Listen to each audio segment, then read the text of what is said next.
हुआ है। क्या मंगलवार का जो सत्र है बाजार के लिए मंगलमय होगा? कल हमने कमजोरी देखी, लेकिन कमजोरी के बीच में आपको रीड ये करना है कि लोअर लेवल से रिकवरी कैसी रही। तो लोअर लेवल से रिकवर करके जो डे हाई की जो लेवल्स थे बाजार के, उसके आसपास ही क्लोजिंग हुई है निफ्टी की। अब जरा आते हैं एफआईज पर। जैसा कि डिम्पी कह रहे हैं कि जो लॉन्ग होल्डिंग है वो घट के रह गई है 10% ही। अब इससे ज्यादा क्या बेचेंगे, ये सवाल आपके मन में होना चाहिए। कल हमने देखा कि फिर से बिकवाली का ही आंकड़ा आया और 4,000 करोड़ रुपए के आसपास की कैश मार्केट में बिकवाली रही। लेकिन अगर हम इंडेक्स ऑप्शंस की बात करें, 21,000 करोड़ रुपए की बिकवाली। स्टॉक फ्यूचर्स की बात करें, 1,500 करोड़ की बिकवाली। स्टॉक ऑप्शंस में 2,300 करोड़ रुपए के आसपास की बिकवाली। डिम्पी, इस बिकवाली से परेशान होना है या फिर ये देख के थोड़ा सा राहत की उम्मीद करनी चाहिए कि लॉन्ग होल्डिंग ऑलरेडी काफी ज्यादा निचले स्तर पर है, अब यहां से कितना बेचेंगे? देखिए, एक्साइटमेंट वाले लेवल्स तो हैं ही, इसमें तो कोई दो राय नहीं है, लेकिन एक्साइटमेंट के लेवल का जो एक्साइटमेंट होना चाहिए वो एब्सेंट है। मैं आपको वजह बताता हूँ, ये 10% या 12% या 15% ये आज नहीं है, पिछले हम कम से कम 15 से 20 दिनों में देख पा रहे हैं, यही होल्डिंग इतनी ही टिकी हुई है। बट कोई तेज़ मोमेंटम मार्केट के अंदर इसको, जिसे कहते हैं ना, ग्रैब नहीं करने के लिए आ रहा। लेकिन फिर भी मैं आपको फिर क्लियर कर देता हूँ, कल तक, परसों तक ये 12% थी, कल घट के 10% तक पहुँच गई है। अमूमन ये बेस होता है, उसको कोई ट्रिगर मिल जाए तो फिर ये शूट करता है। पिछली बार भी ऐसे ही हुआ था, जब हम 10% की होल्डिंग्स पे आ गए थे तो बाजार ने एक साइन ऑफ अ रिकवरी दिखाई थी। और आज गिफ्ट निफ्टी कॉन्स्टेंटली ऊपर है और आपके पास 10% की लॉन्ग होल्डिंग्स हैं, तो ये अच्छा साइन है कि आपकी एफआईज की होल्डिंग कम है। कोई भी अच्छी न्यूज़ आएगी तो ये बढ़ेगा और बढ़ने पर आपके बाज़ार के अंदर बहुत अच्छी स्मार्ट रिकवरी आ सकती है। ट्रस्ट मी, बड़ा मूव भी आ सकता है। और एक और चीज़, अभी सब लोग ये यूएस का टैरिफ, ये सब, आप अगर रिस्क को रिवर्स ऑर्डर में करके देखें तो चाइना, मैक्सिको, कनाडा या कुछ और देश भी अगर उनके ऊपर टैरिफ लगते हैं, क्या वो चुप करके सिर्फ और सिर्फ बैठे रहेंगे? क्या अपने देश के इंटरेस्ट के लिए वो कुछ नहीं करेंगे? कुछ तो वो भी करेंगे और वो चीज़ अमेरिका को भी समझ में आएगी। तो मेरा ऐसा मानना है कि टैरिफ की जो प्रॉब्लम है ना, ये ज़्यादा बड़ी प्रॉब्लम नहीं है, ज़्यादा बड़ी प्रॉब्लम नहीं है और ये धीरे धीरे करके सेटल हो जाएगी। अभी वो नए नए राष्ट्रपति बने हैं, उनका स्वभाव है, उनका नेचर है ये। अभी आप देखेंगे 4 महीने बाद हो सकता है टैरिफ की कोई बात ही ना कहे। इसी मैक्सिको और इसी कनाडा को और इसी चाइना के साथ वो बहुत अच्छे रिलेशन मेंटेन कर जाए। तो फिर हो सकता है यही जो आप, जिसको आप चिंता बोल रहे हैं, यही आपके सबसे स्ट्रांग पॉइंट हो जाए कि दो विश्व की सबसे बड़ी इकोनॉमी के बीच में जो मुश्किल थी वो काफ़ी आसान हो गई और दोनों मिलकर अब काम कर रहे हैं। और एक और पॉइंट, एक अगर ऐसा होता है यूएस के अंदर हल्की सी भी करेक्शन आती है तो एक आपके लिए तो और अच्छा है। ये बोलिए कैसे हो सकता है अच्छा? आप हो सकता है कि वहाँ का इंस्टीट्यूशनल वापस कुछ इमर्जिंग कंट्रीज़ की तरफ भी आए और उसमें भारत एक हो सकता है, क्योंकि जब यूएस के अंदर इलेक्शंस हुए थे तब यही पैसा वापस मूव हुआ था यूएस की तरफ, अब वही पैसा वापस इंडिया की तरफ भी मूव हो सकता है। ये प्रोबेबिलिटी का गेम है और इस प्रोबेबिलिटी के बेसिस पर हमें मानते हैं कि इस बार यूएस के अंदर अगर प्रेशर आ भी गया तो इंडिया को डैमेज ज़्यादा नहीं होगा। वो ऑलरेडी इंस्टीट्यूशंस के अंदर डायरेक्शंस में डाइजेस्ट हुआ पड़ा है। 10% एफआईज की होल्डिंग के साथ साथ डीआईज की होल्डिंग 58% है। मैंने कल भी एग्जांपल दिया था, आज फिर से बोलता हूँ, बाला आए थे, हमने उनसे पूछा पैसा लगा रहे हैं, उन्होंने बोला हमने तो रोक रखा है, हम सब ने तो लगाया हुआ है पैसा। यानी कि डीआईएस ने काफ़ी अच्छे से लगाया पैसा। और मैंने आपको कई बार बताया, मेरे को 1-1.5 साल का अगर आप बैक टेस्टिंग करके डाटा देखेंगे ना तो 58% के आसपास की डीआईएस की होल्डिंग टिपिकली आपको जल्दी जल्दी दिखेगी नहीं, तो उनकी होल्डिंग 58% है। रिटेल की होल्डिंग 71% है। रिटेल की होल्डिंग्स में अभी कोई कमी नहीं आ रही है और मैंने कई बार आपको नोटिस करा है, रिटेल का माल थोड़ा कम होगा, एफआईएस का माल थोड़ा बढ़ेगा, तभी ये बड़ा मूव की आप तैयारी करेंगे। जब तक रिटेल छोड़ेगा नहीं तब तक एफआईएस पाएगा नहीं, या एफआईएस के पास आएगा नहीं तो रिटेल को छोड़ना बहुत ज़रूरी है। रिटेल सिस्टम के अंदर थोड़ा कमज़ोर कड़ी जैसा रहता है और एफआईएस स्ट्रॉन्ग कड़ी जैसा रहता है, वो कम है, ये ज़्यादा है, तो थोड़ा बैलेंस करने के लिए इसको ऐसे करना पड़ेगा, तब काम बनेगा। तो एफआईएस थोड़ा सा भी बढ़ा ले, उससे होगा क्या कि बाजार चलेगा, तो जिनको निकलना है वो खचाखच फटाफट बाहर निकलेंगे, उनकी पोजीशंस लाइट हो जाएगी। तो इसलिए सिर्फ इसी की वेट हो रही है।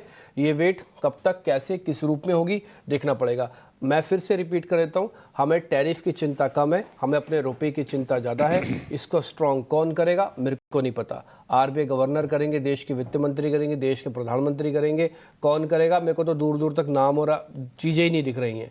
वो क्या सभी देशों की करेंसी वीक हो रही है, बट हमारी वीक होने से हमको नुकसान होता है। हम इंपोर्ट ओरिएंटेड कंट्री हैं, तो हमारे लिए प्रॉब्लम थोड़ी ज़्यादा आ जाती है। बस ये पॉइंट मेरे को अभी तक कहना है। और मैं आज के इस 90 पॉइंट से बहुत ज़्यादा एक्साइटमेंट के साथ नहीं हूँ, क्योंकि ये मैंने बजट पे भी ये सब लेवल्स देखे हुए हैं जो भी आपको गिफ्ट निफ्टी दिखा रहा है, 23,500 के आसपास के लेवल्स। ठीक है, तो ये एफआईज के डेटा को लेकर चीज़ें होंगी, लेकिन कल लोअर लेवल से डिप पे रिकवरी ठीक ठाक आई थी। ये गैप आप कह रहे हैं बहुत ज़्यादा इससे एक्साइटेड नहीं होना चाहिए, लेकिन कुछ कुछ अच्छी चीज़ें देखिए। पहले भी आपने कहा है कि बाजार में वीक हैंड्स को बाहर निकाल के फेंक देता है, और ये काफ़ी हद तक हो भी चुका है। अच्छा है कि ऐसे लोग ना रहें जो बाजार को बिल्कुल प्योर सट्टे के लिहाज से आके देखते हैं, बहुत बड़े रिटर्न्स की उम्मीद करके आते हैं और फिर निराशा झेलते हैं। तो वो बाहर चले जाएं तो बाजार की हेल्थ के लिए अच्छा होता है। आज के अगर हम संकेतों की बात करें, कंजम्पशन वाला खेमा चल रहा है, तो कंजम्पशन चीन +1, गिफ्ट निफ्टी का गैप और एफआईज की थोड़ी सी काफी नीचे की 10% की होल्डिंग, क्या ये सपोर्ट करने के लिए ठीक है माहौल? हाँ, सपोर्ट करने के लिए ठीक है, लेकिन कंजम्पशन के बेसिस पर कब तक मार्केट को चलाओगे, और कंजम्पशन के बेसिस पर कब तक मार्केट को भुनाते रहोगे जी 12 लाख हो गए पैसे बचेंगे, 12 लाख हो गए पैसे बचेंगे। ज़्यादा बोलेंगे पता लगे किसी की नज़र ही लग गई, 12 लाख ही नहीं बच पाए, टैक्स ही नहीं बच पाया खास कुछ, है ना। तो ये थोड़ा सा मेरा मानना है कि कंजम्पशन अपना काम करता है। अच्छा, कंजम्पशन सिर्फ इसी चीज़ के लिए नहीं है, कंजम्पशन इस चीज़ के लिए भी है, वो एक तरह का बैलेंसर है, एक डिफेंसिव भी थीम है, तो इसलिए उसको डिफेंस के तौर पर भी देखा जाता है कि सिर्फ 12 लाख से कैलकुलेशंस में ना डाला जाए। और एक और चीज़, कंजम्पशन से ब्रेकआउट नहीं आएगा, ब्रेकआउट आएगा आईटी से, ब्रेकआउट आएगा ऑटो से, ब्रेकआउट आएगा बैंक से, इनकी वेटेज से आएगा। कंजम्पशन से ब्रेकआउट नहीं आएगा, फार्मा से ब्रेकआउट नहीं आएगा। तीसरी इंपॉर्टेंट बात, आपने एफआईज की होल्डिंग की बात बोली, मैं भी एक्सपेक्ट करता हूँ कि इस तरह के मार्केट के अंदर एफआईज की होल्डिंग अगर कम है, ये कुछ ज़्यादा ही कम है, इतनी कम नहीं होनी चाहिए, ये कुछ ज़्यादा ही कम है, तो एक अच्छा मौका है। आप ऐसे सोचिए कि आप जिस एरिया में रहते हैं, अगर आप मुंबई में रहते हैं और आपके आसपास कोई अच्छा फ्लैट आपको दिख जाए, वो लोकेशन अच्छी है, सोसाइटी अच्छी है, उसकी कंस्ट्रक्शन अच्छी है, ठंडी हवाएं भी आती हैं और ऊपर का फ्लैट भी है और पैसे भी आपको जस्टिफाई लग रहे हैं, तो बस आप वेट करते हो कि कहीं से मेरे को पैसे मिल जाए, मैं इस फ्लैट को खरीद लूँ। ठीक, ऐसा ही सोचते हो आप, तो आप सिर्फ अभी यही वेट करो। आपकी इकोनॉमी के अंदर 10% का एफआईज है, बजट थोड़ा कंजम्पशन वाला ठीक आया है, सामने पॉलिसी पड़ी हुई है, बाहर के देशों में थोड़ा बहुत ऊपर नीचे हो रहा है, आप अभी भी फास्टेस्ट ग्रोइंग वाली कंट्री हो, आप वेट कर रहे हो कि कोई आए और इसको भगाए। वो एफआईज है, वो आ नहीं रहा, वो आ जाएगा तो काम बनेगा। दूसरा पॉइंट, लेवल के हिसाब से कल की क्लोजिंग ठीक थी। कल फिर से मार्केट ने 23,300 के ऊपर की क्लोजिंग दी। पुल बैक में कितने नंबर से पुल बैक किया ये ज़्यादा इंपॉर्टेंट नहीं है, किस जगह पर क्लोज किया ये ज़रा इंपॉर्टेंट है। तो ज़्यादा इंपॉर्टेंट था 23,300 350 की रेंज में क्लोज करना।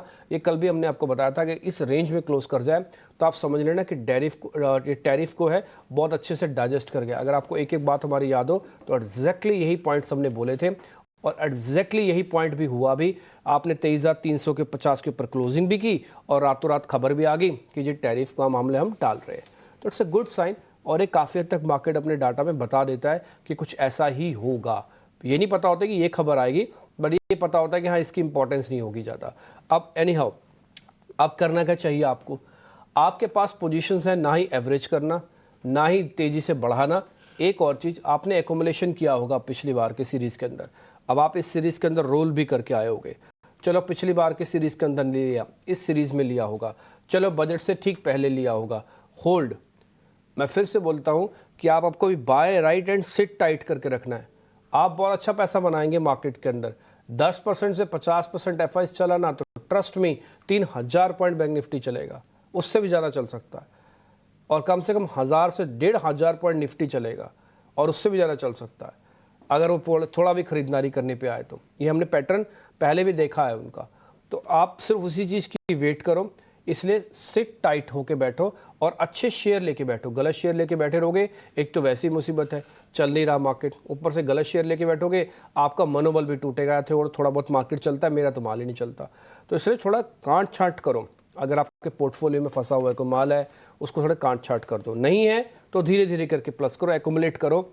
मैं फिर से बाय के पक्ष में नहीं हूँ, एक्यूमुलेशन के पक्ष में हूँ, क्योंकि अभी तक हमने वो लेवल्स नहीं देखे जहाँ से बाजार को प्रॉपरली हेल्दी होना है। बजट आके निकल गया, अर्निंग्स आके जा रही हैं, डोनाल्ड ट्रंप की ताजपोशी हो गई, टैरिफ का मामला भी आ गया, रुपए ने लो भी बना दिया, लेकिन वो लेवल्स नहीं है जो मार्केट को हेल्दी कर पाए। तो इसलिए जब तक वो लेवल्स हेल्दी वाले लेवल्स नहीं आते हैं तब तक रुको। वो लेवल्स कौन से हैं? वो 23,800 है और बैंक निफ्टी के लिए वो 50,800 है। तो दोनों लेवल्स जब तक नहीं आते छोटा छोटा एकुमुलेशन करो और होल्ड करके रखो। ऑप्शंस वाले आज थोड़ा एक्टिव रहना, आज आपको अच्छा ट्रेड मिल जाएगा।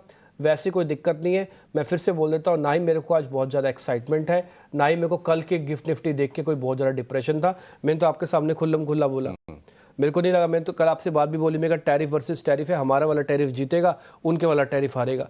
हमें भी नहीं पता था कि उस समय हमारे मुंह पे सरस्वती बैठी थी, 24 घंटे लगे, उनका टैरिफ हार गया, हमारा टैरिफ जीत रहा है। हमारे कंजम्पशन के शेयर चले, उनके टैरिफ को रोल बैक लेना पड़ा। तो ठीक है, मार्केट के अंदर हर रोज मत देखो, हर रोज मत देखो। गौतम शाह बोल रहे हैं हर रोज मत देखो, नहीं ले पाओगे फैसला अच्छा।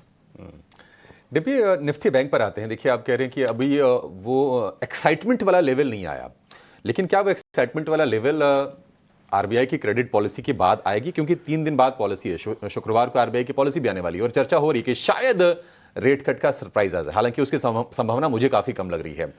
तो निफ्टी बैंक को लेकर क्या स्ट्रेटजी होनी चाहिए? देखो, नए गवर्नर हैं, नए गवर्नर के मूड को भांपना बड़ा मुश्किल होता है। कई बार क्या होता है कि आदमी एग्रेसिव होता है, सिचुएशन नहीं भी होना एग्रेसिव, तब भी आदमी अपने एग्रेशन से वो चीज़ रख सकता है। और कई बार क्या होता है कि सिचुएशन बहुत एग्रेसिव हो लेकिन आदमी ठंडा हो तो वो फिर नहीं आएंगी चीज़ें। तो इसलिए मिस्टर गवर्नर क्या स्टांस लेते हैं, आप उनकी पहली बैठक से, उनकी पहले वक्तव्य से उनका नेचर समझ जाएंगे। अभी तक आपने उनको टेस्ट नहीं किया, अब तक जो टेस्टिंग हुई है वो मंत्रालय में हुई है। जब शक्तिकांता दास आए थे ना, तब भी ये बात क्वेश्चन उठी थी कि भाई वो तो ब्यूरोक्रेसी में रहे हैं, वो कैसे संभालेंगे आरबीआई के बिजनेस को। आरबीआई के बिजनेस के अंदर जो उर्जित पटेल उनसे पहले गए थे तो उनका एक्सपीरियंस ऑल टुगेदर अलग था, इनका एक्सपीरियंस तो प्योर ब्यूरोक्रेसी और मिनिस्ट्री को संभालने तक का है। तो देखिए, वो सब होता है, लेकिन बहुत सारे होशियार लोग होते हैं, टर्न अराउंड कर जाते हैं और अच्छे से अपना उसी तरह से कन्वर्ट कर देते हैं। मैं एक्सपेक्ट करता हूँ मिस्टर गवर्नर संजय जी जो हैं वो अब थोड़ा फ़र्क पड़ेगा उनमें, वो अच्छा फैसला भी ले सकते हैं और जल्दी भी ले सकते हैं। तो अगर 0.25% आया, मैं ना प्रोबेबिलिटी पे चल रहा हूँ और प्रोबेबिलिटी के साथ बैंक निफ्टी को जोड़ देता हूँ, 0.25% का कट आया तो एक सिंबॉलिक कट होगा, यानी कि कहने को कट होगा, इसका इम्पैक्ट बहुत ज़्यादा नहीं हो सकता। शायद आप 50-500 तक आ जाए, 1000 पॉइंट बैंक निफ्टी चल जाए। आई रिपीट माई सेल्फ, शायद आप 1500 तक और 1000 पॉइंट तक और चल जाए तो 50-500 तक 1 मिनट के लिए आप आ जाएं, अगर इस 0.25% का कट आता है और कमेंट्री अच्छी आती है।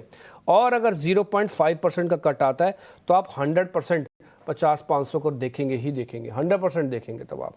तो प्रोबेबिलिटी हाई हो जाएगी, एक तो सरप्राइज बड़ा और ऊपर से बजट के बाद बैक टू बैक पॉलिसी का भी सरप्राइज हो जाएगा। फिर आप बहुत देर तक उस जगह पर नहीं बैठ पाओगे। मैंने आपको एक खुशी का एक खिलौना ला के दिया, बच्चा बहुत नटखट है, मैंने उसको खिलौना ला के दिया, वो मम्मी पापा के डर की वजह से उस समय बैठा है बेचारा, खिलौना वहीं पे देख रहा है, वहीं पे खेल रहा है। हुआ क्या, फिर मैंने इसको एक और खिलौना ला के दिया। अब वो मम्मी पापा को नहीं देखेगा, अब वो तो उठ के दोनों खिलौनों को चलाएगा, क्योंकि अब उसके जो नटखटपन है ना उसको रोक नहीं पाएगा। आप समझ रहे मेरी बात? तो अब एक खिलौना तो आपके पास आ गया, अब अगर आरबीआई भी दूसरा खिलौना दे दे खेलने के लिए, थोड़ा आप मम्मी पापा से डरेंगे नहीं, फिर आप एफआईज डीआईज इन सब से डरेंगे नहीं और खुल के खेलने के लिए आएंगे। इसलिए 0.5% यानी कि आधे % का कट आया तो मज़ा आएगा।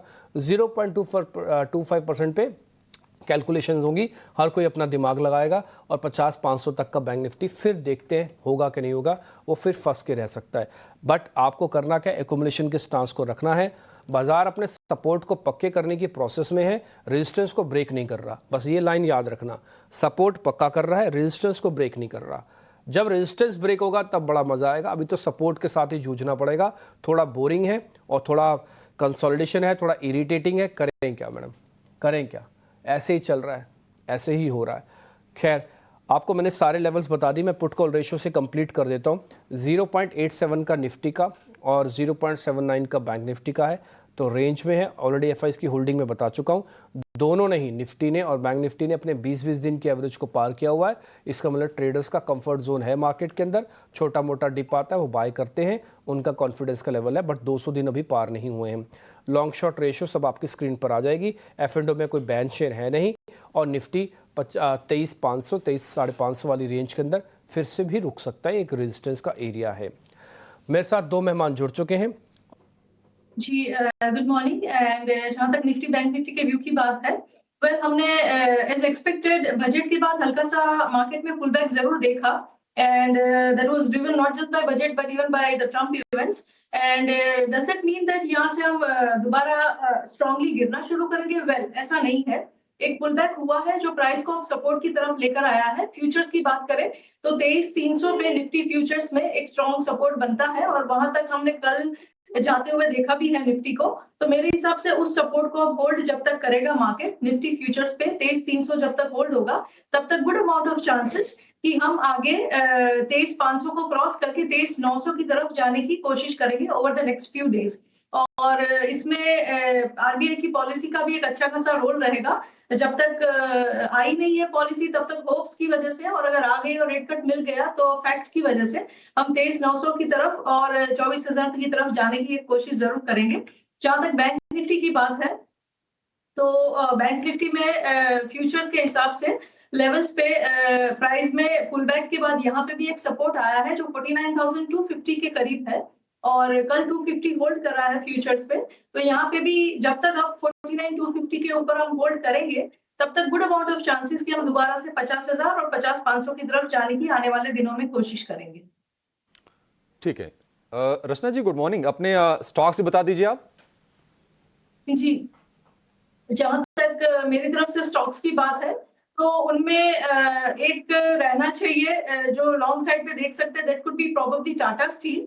टाटा स्टील ने कल लोअर लेवल से काफी स्ट्रांगली पुल बैक देने की कोशिश करी है और फ्यूचर्स के हिसाब से अगर ये काउंटर 133 को क्रॉस करेगा आज के दिन में तो ऊपर 135 एंड 138 की तरफ जा सकता है। डाउन साइड पे सपोर्ट के लिए 130 को देखना चाहिए with a support of 130, target of 135 and 138।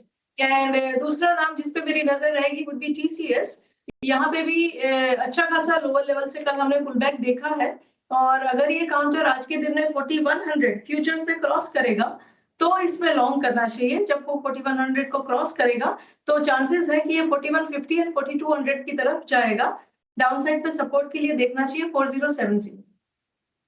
ठीक है, 4076